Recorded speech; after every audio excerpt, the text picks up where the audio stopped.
Magandang umaga po ng Lunes sa inyong lahat at live mula dito sa Pag-asa Weather Forecasting Center. Narito na lagay ng ating panahon ngayong September 16, 2024. At sa ating latest satellite images, makikita natin tatlong major weather systems ang nakakaapekto sa ating bansa. Ang southwest monsoon, partikular na dito sa kanlurang bahagi ng ating kapuluan.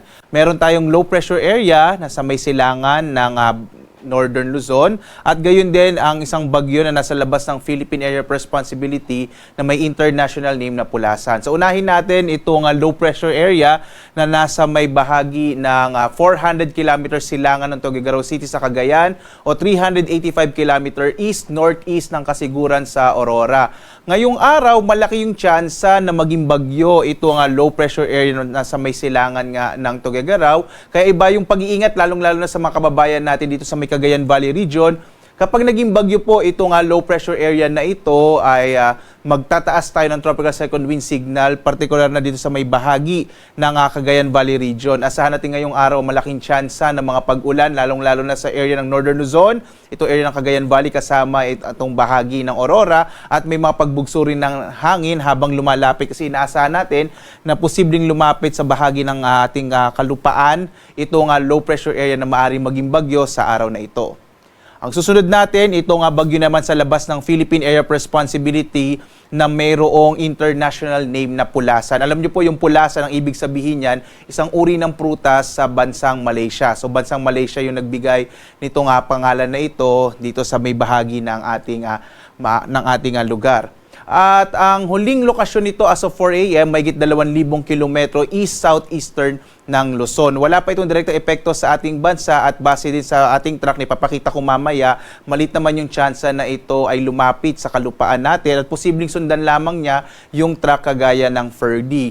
At ito rin ay maaari ding magpalakas ng habagat at ito'y ikatlong weather system na nakakaapekto sa ating bansa. Makikita po ninyo, malaki yung tsansa na maulan na panahon ng mararanasan sa malaking bahagi ng ating bansa, dulot ng southwest monsoon o habagat. At idagdag din natin yung epekto ng low pressure area, kaya makikita nyo halos maulap na kalangitan ang makakaapekto sa ating bansa na may mga pag-ulan mula katamtaman hanggang sa kuminsan ng malalakas na mga pag-ulan. Lalong-lalo na sa may area ng Western Visayas at Mimaropa, ang iba pang bahagi ng Kabisayaan, Southern Luzon at gayon din sa may bahagi ng Northern Mindanao ay patuloy na makararanas din ng mga pag-ulan, kaya iba yung pag-iingat sa mga posibilidad ng mga biglaang pagbaha at pagguho ng lupa. Sa Kamaynilaan naman, medyo maulap na kalangitan din ang mararanasan, gayon din sa Central Luzon at iba pang bahagi ng Luzon.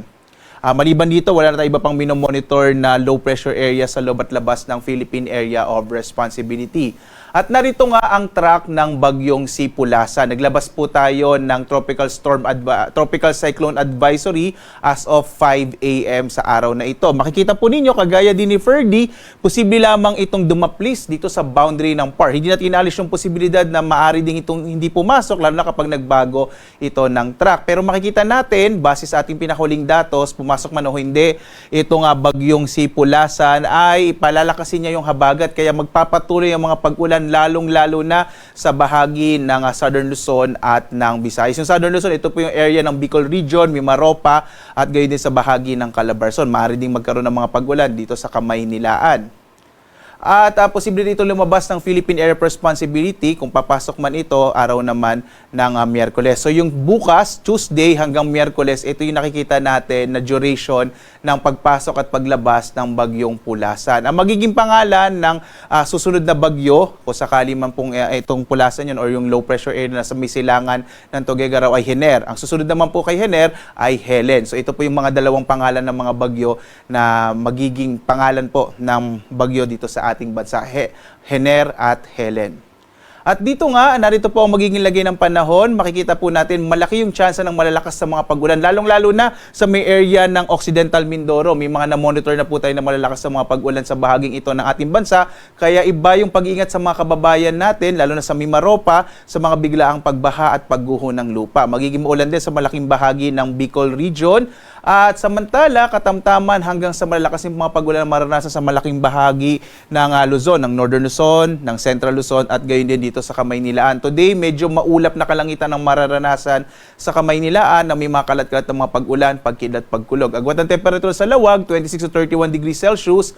Sa Tuguegarao, 24 to 30 degrees Celsius. Sa Baguio, 17 to 23 degrees Celsius. Sa Kamaynilaan, 25 to 31. Sa Tagaytay, hanggang 29 degrees Celsius. Habang sa Legazpi, hanggang 29 degrees Celsius. Malalakas na mga pag-ulan din ang mararanasan sa malaking bahagi ng Palawan sa araw na ito. Agwat ang temperature sa Calayan Islands, 25 to 30 degrees Celsius. Sa Puerto Princesa, 25 to 30 degrees Celsius. Maulan din na panahon ang mararanasan sa Western Visayas at Negros Island Region, habang kalat-kalat na mga pag-ulan ang mararanasan sa nalabing bahagi ng Kabisayaan. Ito ay dulot ng southwest monsoon o habagat. Agwat ang temperatura sa Iloilo ay mula 25 to 29 degrees Celsius. Sa Cebu, 24 to 29 degrees Celsius, habang sa Tacloban, 27 to 30 degrees Celsius.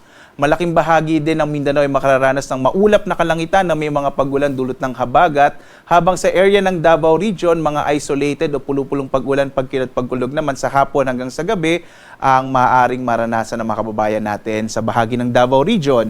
Agwat ang temperatura sa Zamboanga, 26 to 30 degrees Celsius. Sa Cagayan de Oro, 26 to 31 degrees Celsius. Sa Davao naman, 26 to 33 degrees Celsius.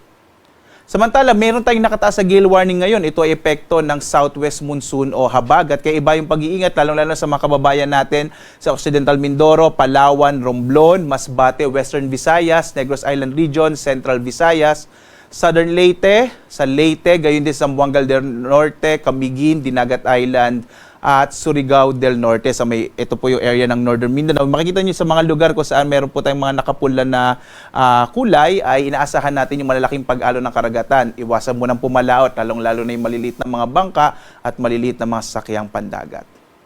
At narito naman natin inaasahang mga pag-ulan sa mga susunod na araw. Lalong-lalo na ito po yung mga areas na makararanas ng malalakas na mga pag-ulan. Ngayong araw hanggang bukas, ito nga bahagi ng Palawan at gayon din sa may Occidental Mindoro at sa Western Visayas. So iba yung pag-iingat po dito sa mga areas na ito dahil posible nga yung mga pagbaha at pag-ulan lupa. Bukas naman, magpapatuloy yung mga pag-ulan sa bahagi ng Palawan, Mindoro at Western Visayas. May epekto rin po itong habagat. So ito, mga pag-ulan na mararanasan natin mula ngayon hanggang sa Miyerkules at Huwebes, ito ay dulot ng southwest monsoon at yung LPA na pwedeng maging bagyo. Pagdating ng araw ng Miyerkules, maulan pa rin sa Occidental Mindoro. Inaasahan din natin hanggang sa malalakas na mga pag-ulan na mararanasan sa Zambales, Bataan, sa Western Visayas, na nalabing bahagi ng Mimaropa, sa Cagayan kasamang Babuyan Islands, Isabela at Apayao. So ito po ay base sa ating update, weather advisory as of 5 a.m. So magbibigay din tayo ng update mamaya po ang alas 11 naman ng umaga. Samantala, ang araw natin ay sisikat, ganap na 5:45 na umaga at lulubog, ganap na 5:57 ng gabi.